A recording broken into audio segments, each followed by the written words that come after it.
Good morning my dear students. चलिए आज start करते हैं। बहुत ही इंपॉर्टेंट टॉपिक आपके पास रहने वाला chemoselectivity and protecting group के अंदर आज हमें स्टडी करना hydrogen gas as a reducing reagent. देखिए हाइड्रोजन से रिलेटेड काफी सारे आपने रिड्यूसिंग रिएजेंट के बारे में देखा होगा। कई बार आपके पास एरो के ऊपर दे रखा होता है H2 PDC दे रखा होता है, आपके पास H2 प्लेटिनम ऑक्साइड दे रखा होता है, आपके पास H2 hydrogen gas with palladium with calcium carbonate है, लेड सल्फेट के साथ में दे रखा होता है, H2 विथ रेनिल निकल दे रखा होता है। तो ये सब क्या रहता है? तो देखिए फर्स्ट ऑफ ऑल जो आपके पास हाइड्रोजन गैस रहता है वो एक वीक रिड्यूसिंग रिएजेंट है। क्या है? एक रिड्यूसिंग रिएजेंट है जो weak carbon double bond carbon, carbon triple bond carbon, carbon double bond nitrogen etcetera को ये रिड्यूस्ड करता है, बट कार्बोनिल मॉइटी को रिड्यूस्ड नहीं करता। तो chemoselectivity of hydrogen gas क्या रहेगी फर्स्ट ऑफ ऑल? तो देखिए हमारे पास इसमें आपको राइट डाउन करना है chemo selectivity of H2 gas. आपको अगर मैं बोलूं तो ये क्या रहता है, ये हमें लिखना पड़ेगा दे रिड्यूस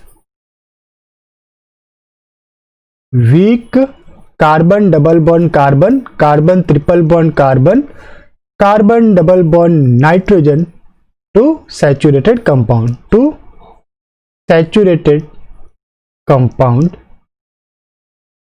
ओके, पहली चीज।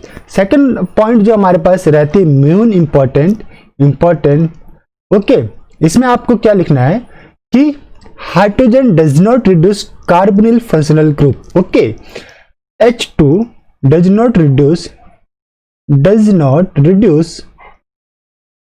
carbonyl functional group। ये आप याद रखिए, नॉर्मल कंडीशन में H2 कार्बोनिल फंक्शनल ग्रुप को रिड्यूस नहीं करता। लाइक आप एल्डिहाइड के रिडक्शन इससे नहीं करवा सकते, लाइक आपके पास कीटोन का रिडक्शन इससे नहीं हो सकता, नहीं आप एस्टर का रिडक्शन करवा सकते और नहीं आप एमाइड का रिडक्शन इससे करवा सकते हैं। तो इनके लिए आपको दूसरे रिड्यूसिंग रिएजेंट यूज में करने पड़ेंगे। अब कुछ फेमस आपके पास रिड्यूसिंग रिएजेंट रहते हैं इसके अंदर। फर्स्ट ऑफ ऑल रहता है हमारे पास H2 PDC यानी कि हाइड्रोजन गैस, और इस ये तो रह गया आपका रिड्यूसिंग रिएजेंट। पैलेडियम हो गया आपके पास कैटलिस्ट जो कि सरफेस प्रोवाइड कराता है। चारकोल, C मींस चारकोल, ये आपके पास रहता है सपोर्ट, पैलेडियम के लिए सपोर्ट का काम करता है। तो H2 PDC ये क्या करता है, जो भी अनसैचुरेशन है like carbon double bond carbon है, कार्बन ट्रिपल बॉन्ड कार्बन है, इन्हें सैचुरेशन के अंदर रिड्यूस करते हैं। सेकंड जो मोर इंपॉर्टेंट आपके पास कैटलिस्ट यूज में लाते हैं वो लेते हैं आपके पास H2 विथ प्लेटिनम ऑक्साइड। अब ये प्लेटिनम ऑक्साइड आपका कैटलिस्ट है। अब प्लेटिनम ऑक्साइड मेटल तो नहीं है, प्लेटिनम ऑक्साइड मेटल ऑक्साइड है, बट रिडक्शन के समय इनिशियली इन सितु यानी रिडक्शन के टाइम में प्लेटिनम ऑक्साइड का प्लेटिनम मेटल के अंदर रिडक्शन होता है। पहले प्लेटिनम मेटल के अंदर रिडक्शन होगा। अब इस प्लेटिनम मेटल के ऊपर आपके हाइड्रोजन बाइंडअप रहेंगे। जो भी आपके पास प्लेटिनम मेटल आया इसके ऊपर हाइड्रोजन बाइंडअप रहेंगे। ओके, यह रहेगा आपका प्लेटिनम। फिर आपका ये रिडक्शन परफॉर्म करेंगे कोई भी carbon double bond carbon, carbon triple bond carbon का। ओके, तो ये आप इस पर्टिकुलर कैटलिस्ट को हम किस नाम से जानते हैं? बहुत ही इंपॉर्टेंट है, 2 मार्क या 1 मार्क के क्वेश्चन भी आ जाता है। इसे कहते हैं एडम्स कैटलिस्ट। क्या है ये? एडम्स कैटलिस्ट है। ओके, तो इसे हाईलाइट कीजिएगा, एडम्स कैटलिस्ट के नाम से ये जाना जाता है। सेकंड पॉइंट हमारे पास रहता है, थर्ड वन हमारे पास ये है आपके पास लिंडलार कैटलिस्ट। लिंडलार कैटलिस्ट, इसमें हम क्या लेते हैं? H2 गैस यूज में लेते हैं। लिंडलार कैटलिस्ट पहले हाईलाइट कर लीजिए। ये रहता है आपका H2 गैस, साथ में लेता है पैलेडियम, साथ में रहता है बेरियम सल्फेट, और साथ में एक कैटालिटिक पॉइजन के रूप में हम लेते हैं लेड एसिटेट PbOAc ट्वाइस। ये क्या करता है आपका इसका एक स्पेसिफिक वर्क रहता है। स्पेसिफिक वर्क क्या है? ये ट्रिपल बॉन्ड को डबल बॉन्ड में कन्वर्ट करता है, पहली चीज। और डबल बॉन्ड भी कैसा रहता है आपका? रहता है ट्रांस डबल बॉन्ड में। ओके, ट्रांस आपका डबल बॉन्ड में ये कन्वर्ट करता है। तो आपको यहां पे लिखना रहता है सिस डबल बॉन्ड में कन्वर्ट करता है, नॉट ट्रांस। आपको यहाँ पे लिखना है this one is cis double bond के अंदर ये कन्वर्ट करता है, not trans. Trans double bond के लिए आपको ब्रिज रिडक्शन यूज में लेना। ये आपका ट्रिपल बॉन्ड जो रहेगा, this one is carbon carbon triple bond, like this one is R prime, this one is R double prime. अगर आपने लिंडलार यूज में लिया, लिंडलार कैटालिस्ट, तो आपको जो मिलेगा सिस डबल बॉन्ड मिलेगा, R double bond, this one is R double prime. और आपके पास जो हाइड्रोजन्स रहेंगे वो रहेंगे दिस वन H और H। ये क्या हो गया आपका cis double bond. Further carbonyl का रिडक्शन लिंडलार कैटालिस्ट में नहीं होता, क्यों? क्योंकि हमने पॉइजन यूज किया लेड एसिटेट। तो फर्दर रिडक्शन आपका एल्केन के अंदर देखने को आपको नहीं मिलता। ठीक है, तो ये आपका रिडक्शन देखने को नहीं मिलेगा in the presence of Lindlar catalyst. Fourth जो हमारे पास मोर इंपॉर्टेंट कैटालिस्ट इसमें रहता है वो है आपके पास रेने निकल। रेने निकल with H2O, with H2 gas. Okay, ये रेने निकल क्या चीज है? रेने निकल आपका जो रहता है ये आपका रहता है एल्यूमिनियम निकल अलॉय का हाइड्रोजनेशन अगर हम करते हैं तो आपके पास एक्टिवेटेड आपके पास मेटल बनते हैं, इसे हम कहते हैं रेने निकल। इस एक्टिवेटेड हमें क्या करना होता है? रिडक्शन करना होता है एल्यूमिनियम निकल अलॉय का। उससे क्या बनता है? रेने निकल। इन रेने निकल के ऊपर प्री एब्जॉर्बेड H2 भी रहते हैं, लो क्वांटिटी में रहते हैं तो प्री एब्जॉर्बेड H2 भी रहते हैं। ये pre एब्जॉर्बेड H2 without H2 gas के ही क्या करते हैं? जो आपके पास सॉफ्ट बॉन्ड होते हैं, लाइक आपके पास है कार्बन सल्फर बॉन्ड अगर आपके पास प्रेजेंट है, लाइक ऑक्सीजन सल्फर बॉन्ड है, इसका क्या करते हैं? ये क्लीवेज कर देते हैं, यानी कि ये हाइड्रोजिनोलिसिस क्या करते हैं? हाइड्रोजिनेशन ना करके हाइड्रोजिनोलिसिस परफॉर्म करते हैं। तो आपके पास मिलता है, ये है आपका हाइड्रोजिनोलिसिस रिएक्शन, ये आपको परफॉर्म करते हैं। ओके, तो ये आपके पास है रेने निकल। आपको रेने निकल को जो हम रिप्रेजेंट करते हैं डेफिनेटली ये आपके पास रहता है RANI, रेने निकल, और साथ में दे रखा होता है H2। कई बार आपका सिर्फ रेने निकल ही दे रखा होगा, आपको H2 भी नहीं दे रखा होगा। क्यों? क्योंकि रेने निकल के अंदर या इसके साथ प्री एब्जॉर्बेड लेस क्वांटिटी में H2 रहते हैं, जो सफिशिएंटली आपको जो आपका सॉफ्ट बॉन्ड होता है, कार्बन सल्फर बॉन्ड है, ऑक्सीजन सल्फर बॉन्ड है, इसे क्लीव करने के लिए सफिशिएंट रहते हैं। ओके, तो ये था आपका fourth more important reagent Raney nickel. अब आइए इन्हें वन बाय वन एक बार मैं चार्ट से आपको रिप्रेजेंट कर दूं नॉर्मली किस टाइप से रहता है, इसका मैकेनिज्म कैसे रहता है वो भी देख लेंगे हम लोग। ओके, तो ये था कीमोसेलेक्टिविटी ऑफ हाइड्रोजन रिड्यूसिंग रिएजेंट। देखिए इसके अंदर प्लेटिनम ऑक्साइड, इसे कहते हैं हम एडम्स कैटालिस्ट, जैसा कि मैंने आपको बता दिया। सेकंड था आपके पास पैलेडियम और charcoal, palladium on activated charcoal, ये वर्सेटाइल रिड्यूसिंग रिएजेंट है, सारे के सारे carbon double bond carbon, carbon triple bond carbon सभी का रिडक्शन कर सकता है। बट यानी कि पैलेडियम चारकोल यूज करते समय आपको सेलेक्टिविटी आपके माइंड में देखनी होगी, तो जितने भी आपके डबल बॉन्ड या ट्रिपल बॉन्ड है वो रिड्यूस्ड हो सकते हैं। ओके, सेकंड वन या थर्ड वन था आपके पास रेने निकल, finally divided form of nickel metal, इसके ऊपर H2 एब्जॉर्बेड रहता है। और फोर्थ आपका था पैलेडियम विथ कैल्शियम कार्बोनेट या बेरियम सल्फेट भी रहता है, और लेड एसिटेट, इसे कहते हैं हम लिंडलार कैटालिस्ट। और ये क्या करता है? एल्काइन जो ट्रिपल बॉन्ड है इसे किस में कन्वर्ट करता है? एल्काइन को ये एल्कीन में कन्वर्ट करता है, और वो भी कैसा होता है? Cis addition. तो ये था हमारे पास थोड़ा सा आपका शॉर्ट इंट्रोडक्शन। अब मैकेनिज्म के बारे में बात करें तो देखिए पहला जो आपके पास स्टार्टिंग मॉलिक्यूल दे रखा है दिस वन, आपके पास साइक्लोहेक्सिन और सब्स्टिट्यूशन है इसके ऊपर एल्डिहाइड का। अब दो फंक्शनल ग्रुप हो गए आपके पास, एक एल्डिहाइड है और एक एल्कीन है, और आपने एरो के ऊपर क्या लिया? H2PDC। जैसा कि मैंने बताया कि H2 हाइड्रोजन गैस प्रेफरेंशियली आपका carbon double bond carbon, carbon triple bond carbon या कार्बन डबल बॉन्ड नाइट्रोजन का रिडक्शन करता है। कार्बन के लिए इसकी कोई रिएक्टिविटी नहीं रहती, तो डेफिनेटली आपका जो एल्डिहाइड है वो अनरिएक्टिव रह गया। कीमोसेलेक्टिविटी हमें पता चल गया कि एल्कीन का रिडक्शन होना है। ओके, तो ये एल्कीन का रिडक्शन किसमें होगा? सैचुरेशन के अंदर होगा, यानी कि आपके पास बन जाएगा सैचुरेटेड कंपाउंड आपको बनेगा। यहाँ पे आपके पास दो हाइड्रोजन रहेंगे, यहाँ पे भी दो हाइड्रोजन HH। ओके, अब रहता है यहाँ पे इसका जो मैकेनिज्म है। देखिए मैकेनिज्म के लिए फर्स्ट ऑफ ऑल आपके पास क्या है? H2PDC। PDC क्या है? मेटल है। मेटल के ऊपर क्या होगा?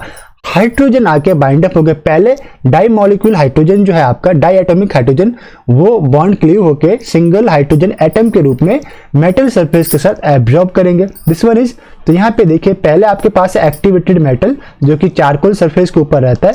यहाँ पे हाइड्रोजन सिंगल सिंगल आपके पास इलस्ट्रेटेड है, hydrogen एब्जॉर्बेड on the catalyst surface. Okay, अब क्या होता है कि जो आपका स्टार्टिंग मॉलिक्यूल है, जो कि आपके पास स्टार्टिंग मॉलिक्यूल मैंने लिया था ए, सपोज कीजिए this one is starting molecule. ये स्टार्टिंग मॉलिक्यूल ए जो जिस साइड पे डबल बॉन्ड आपका होगा, कार्बन कार्बन डबल बॉन्ड हो या कार्बन ट्रिपल बॉन्ड हो, ये क्या होगा, मेटल के साथ कोऑर्डिनेशन शो करते हैं। आपको पता है कोऑर्डिनेटेड बॉन्ड टाइप का ये बनाते हैं। तो ये क्या होगा, मेटल सरफेस की ओर इनका फेस रहेगा। कौन सा फेस, जो डबल बॉन्ड वाला पोर्शन है। तो ये मेटल सरफेस की ओर अट्रैक्ट रहेंगे, कोऑर्डिनेशन होगा। अब आपका दो हाइड्रोजन जो भी है, एक हाइड्रोजन इस साइड के ऊपर, दूसरा हाइड्रोजन इस साइड के ऊपर। सपोज कीजिए ये 1 नंबर कार्बन 2 नंबर कार्बन, तो एक हाइड्रोजन 1 नंबर के ऊपर, सेकंड हाइड्रोजन 2 नंबर के ऊपर metal surface to starting molecule के ऊपर अटैक करते हैं और इनका क्या होगा, double bond cleave to single bond और आपका 1 नंबर साइड भी सैचुरेटेड हो जाता है, 2 नंबर साइड भी सैचुरेटेड। तो देखिए अगर मैं इसको साइक्लिक फॉर्म में देखूं तो जो भी आपका हाइड्रोजन स्टार्टिंग मॉलिक्यूल के साथ बाइंड अप हो रहा है वो एक्सियल पोजीशन से बाइंड अप हो रहा है। हमें पता है कि एक्सियल अटैक प्रेफरेंस रहता है कंपेयर टू इक्वेटोरियल, तो ये एक्सियल अटैक ही यहाँ पे हो रहा है। तो दोनों के दोनों सेम डायरेक्शन में, जैसे नीचे से अटैक हो रहा है ना, तो दोनों एक्सियल है और दोनों सेम फेज के अंदर है आपके, यानी डाउन द फेज है। तो हम इसे बोल सकते हैं सिस एडिशन बोल सकते हैं। तो ये कैसे एडिशन देते हैं, ये आपको देते हैं सिस एडिशन, ये आपका परफॉर्म करते हैं और आपके पास अब मेटल सरफेस अलग और आफ्टर द रिडक्शन आपका प्रोडक्ट अलग हो जाएगा। तो आपको क्या मिल जाता है, आपको ये मिल गया आपका product. This one is highlighted with पम कलर का बॉक्स में आपके पास है। चलिए मैं इसे हाईलाइट कर देता हूँ एक्वा कलर से। अगर मुझे इसे साइक्लिक कंडीशन में वापस से लिखना है तो मुझे क्या लिखना पड़ेगा, ये मेरा बन गया साइकिल, आपका ये वाला ब्लॉकेज है और जहां पे रिडक्शन आपका परफॉर्म हुआ वो था 1 2 3 एंड 4। तो यहाँ पे आपके पास 2 हाइड्रोजन आके ऐड हुए थे। ओके, और यहाँ पे एक हाइड्रोजन पहले से प्रेजेंट था। ओके, ये आपका हो गया प्रोडक्ट और ये आपका मेटल सरफेस। मेटल सरफेस जब अदर जो भी एच रहेंगे, पहले ये H डाई एटॉमिक हाइड्रोजन है, नेक्स्ट स्टेप में ये क्या होगा, सिंपल H के साथ बॉन्ड अप होंगे। ठीक है, तो ये था आपका मैकेनिज्म। क्या था, हाइड्रोजिनेशन का मैकेनिज्म था, हाइड्रोजिनेशन मैकेनिज्म।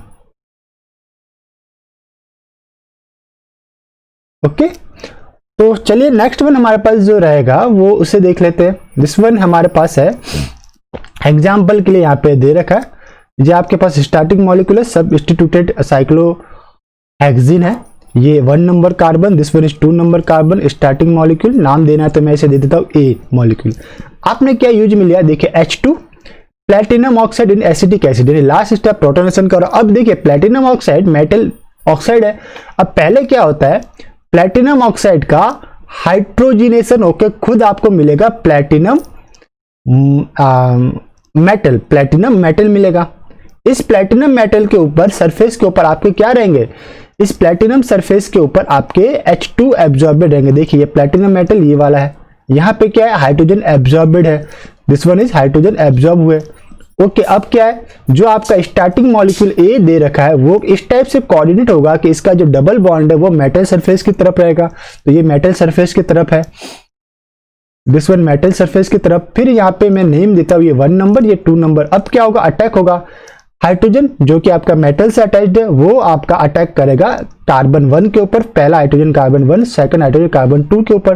तो जो डबल बॉन्ड था वो सिंगल बॉन्ड में आपका कन्वर्ट होगा और डेफिनेटली यहाँ पे भी ये एक्सियल अटैक कर रहे हैं, डाउन द फेस से एक्सियल अटैक कर रहे हैं। तो जो सब्स्टिट्यूशन आपका पहले से मिथाइल का है, जिसे मैंने हाईलाइट किया एक्वा कलर से, ये आपका कहाँ जाएंगे, अगर ये एक्सियल अटैक कर रहे हैं तो डेफिनेटली मिथाइल आपका इक्वेटोरियल पे जाएंगे, यानी कि ये अप फेज के अंदर जाएंगे। मीन्स यहाँ पे आपको स्टीरियोकेमिस्ट्री देखने को क्या मिलेगी कि जो आपका दोनों मिथाइल अबाउ द, ये आपका ऊपर, ये भी आपका ऊपर। ओके, दोनों मिथाइल ये आपका ऊपर आपका सिस पोजीशन में रहेंगे, 82% इस टाइप का प्रोडक्ट मिलेगा। मेटल सरफेस आपका बाहर, मॉलिक्यूल आपका बाहर, इसे और जो आपका ट्रांस रहेगा जिसमें एक मिथाइल ऊपर, second methyl down the face, ऐसा प्रोडक्ट आपको कम देखने को मिलेगा। क्यों कम देखने को मिलेगा, क्योंकि रिएक्शन मैकेनिज्म में हाइड्रोजन का एडिशन सिस मैनर के अंदर होता है। ओके, सिस मैनर में होता है, इसलिए आपको ये कम देखने को मिलता है। चलिए नेक्स्ट वन हमारे पास जो रहता है, हाइड्रोजिनेटेड वेजिटेबल ऑयल। तो स्टार्ट करते हैं, हाइड्रोजनेटेड वेजिटेबल ऑयल में क्या होता है, जो आपका नेचुरल या वेजिटेबल ऑयल होता है उसके अंदर नंबर ऑफ डबल बॉन्ड ज्यादा रहते हैं, इससे इसका मेल्टिंग पॉइंट काफी लो रहता है। उस कंडीशन में हम इसे डोमेस्टिक प्रोडक्ट के रूप में यूज करने के लिए मोर एनर्जी इसको प्रोवाइड करानी पड़ेगी फॉर मेल्ट होने के लिए। ओके, तो इस टाइप का हम वेजिटेबल ऑयल तो यूज कर नहीं सकते हैं। तो उस कंडीशन से बचने के लिए हमें क्या करना होता है कि जो हमारे पास वेजिटेबल ऑयल्स रहता है उसका हम करवाते हैं हाइड्रोजनेशन। इससे कार्बन डबल बॉन्ड कार्बन हमारे पास कार्बन सिंगल बॉन्ड में कन्वर्ट होते हैं। इससे जितने carbon double bond single bond में कन्वर्ट होते जाएंगे उतने ही इसका मेल्टिंग पॉइंट हाई होता है, मेल्टिंग पॉइंट रिड्यूस्ड होता जाएगा। जैसे जो पहले -11 था वो -5 होगा, फिर 16 होगा, फिर 71 होगा। क्यों? नंबर ऑफ डबल बॉन्ड जैसे जैसे कम होंगे मेल्टिंग पॉइंट आपका पॉजिटिव मैनर के अंदर हाई होगा। ओके, पॉजिटिवली साइड ये हाई होगा, डिग्री सेल्सियस में इसकी वैल्यू बढ़ेगी। ओके, और जैसे जैसे नंबर ऑफ डबल बॉन्ड बढ़ेंगे तो ये नेगेटिव मैनर में यानी कि ये लो होता जाएगा। ओके, तो यहाँ पे हमें देखना है, लाइक हमारे पास एक कंपैरिजन आपको देखने को मिलेगा। आपके पास एक है, दिस वन इज लिनोटेनिक एसिड, लिखा है आपका लिनोलेनिक, लिखा है लेनिक एसिड, यानी कि एक टर्मिनल जो है आपका एसिडिक है, दिस वन इज एसिड, और बीच में इसके पास डबल बॉन्ड है 1 2 3। अब 3 डबल बॉन्ड होने के कारण इसका जो मेल्टिंग पॉइंट है -11 डिग्री सेल्सियस है। अब हाउस होल्ड के लिए ये भी ज्यादा है, मेल्ट हो रहा है ये -11 डिग्री सेल्सियस के ऊपर, यानी कि लो है। सपोज कीजिए मुझे इसे थोड़ा रूम टेम्परेचर पे या 0 डिग्री के सेल्सियस के आसपास रखना है ताकि वो मेल्ट हो जाए, तो उसके लिए क्या करना पड़ेगा, एक डबल बॉन्ड का मुझे H2 निकल की हेल्प से, यानी कि रहने निकल के हेल्प से मैं इसका सैचुरेशन करूंगा। तो सैचुरेशन कर दिया मैंने, रिडक्शन कर दिया इसका रहने निकल से, तो ये जो like 1 2 and 3 triple bond double bond थे उनमें से एक डबल बॉन्ड रिड्यूस्ड हो गया, बचे कितने 1 एंड 2 डबल बॉन्ड ही बचे। उस कंडीशन में इस पर्टिकुलर स्पीसीज का नाम रहता है आपका लिनोलेइक एसिड। अभी भी ये लिनोलेइक एसिड ही है और इसका मेल्टिंग पॉइंट सिर्फ कितना है -5 डिग्री सेल्सियस, यानी कि एक 3 में से एक डबल बॉन्ड रिड्यूस्ड हुआ तो मेल्टिंग पॉइंट में 5 डिग्री सेल्सियस की बढ़ोतरी हुई, -11 टू -5 बटा मीन्स इंक्रीज हुआ। अगर मैंने 2 डबल बॉन्ड को रिड्यूस करवा दिया, यानी कि आपके पास, मैं लिख देता हूं, ये आपके पास है फर्स्ट, ये आपके पास सेकंड, ये आपके पास थर्ड, और ये आपके पास है फोर्थ स्ट्रक्चर। अगर मैं थर्ड स्ट्रक्चर की बात करूं तो थर्ड स्ट्रक्चर में आपके पास कितने डबल बॉन्ड दिखाई दे रहे हैं, सिर्फ एक डबल बॉन्ड दिखाई दे रहा है। ठीक है, उस कंडीशन में हमारे पास इसे कहते हैं oleic acid, this one is oleic acid, और इसका मेल्टिंग पॉइंट रहता है 16 डिग्री सेल्सियस। इंक्रीमेंट कितने का हुआ, 20 डिग्री का इंक्रीमेंट हो गया। अभी हमारे पास स्ट्रक्चर थर्ड में ओनली 1 डबल बॉन्ड है। अगर मैंने इसका भी रिडक्शन करवा दिया, ओके, अगर यानी कि मेरे स्ट्रक्चर नंबर 4 के अंदर कोई भी डबल बॉन्ड प्रेजेंट नहीं है, सिर्फ एसिड है, तो इससे कहते हैं हम स्टेरिक एसिड, जो कि सोप एंड डिटर्जेंट के लिए यूज में आता है। This one is stearic acid. Melting point कितना है इसका, 71 डिग्री सेल्सियस, यानी कि 71 डिग्री सेल्सियस के ऊपर ये मेल्ट होता है। नॉर्मल रूम टेम्परेचर के ऊपर या नॉर्मल टेम्परेचर पे ये सॉलिड फॉर्म के अंदर रहता है, तो वहां पे हम इसका एज ए सॉप में यूज में कर सकते हैं। क्यों? क्योंकि सॉप या अदर जो हमारे पास मटेरियल्स है वो रूम टेम्परेचर पे हमें सॉलिड फॉर्म में दिखाई देते हैं। अगर सपोज कीजिए अब ये फोर्थ स्ट्रक्चर जो इसका पूरा हो गया, अब हमारे पास कुछ अलग है। हमारे पास एक स्टार्टिंग मॉलिक्यूल है ए, यहां पे आपके पास बीच में एक डबल बॉन्ड है और टर्मिनल के ऊपर आपके पास दिखाई दे रहा है एस्टर। ओके, तो ये आपका सिस ई डबल बॉन्ड है, क्या है, जेड डबल बॉन्ड, या हम बोलेंगे सिस डबल बॉन्ड है। Unsaturated ester of oleic acid आपके पास है। अगर आपने H2 कैटालिस्ट टेस्ट का रिडक्शन करवा दिया तो ये क्या बन जाएगा, आपका नॉर्मल सैचुरेटेड ईस्टर बन जाएगा। क्या बन जाएगा, this one is saturated fat, saturated ester बन जाएगा। पहला था अनसैचुरेटेड फेट, एस्टर जो रहते हैं हाई ब्रांच एस्टर, वो फेट भी कहलाता है, वसा भी बोलते हैं ना इसको हम। तो ईस्टर ऑफ स्टेरिक एसिड आपका यहाँ पे मिल जाएगा। ओके, अब हमारे पास था reduction of alpha beta carbonyl compound.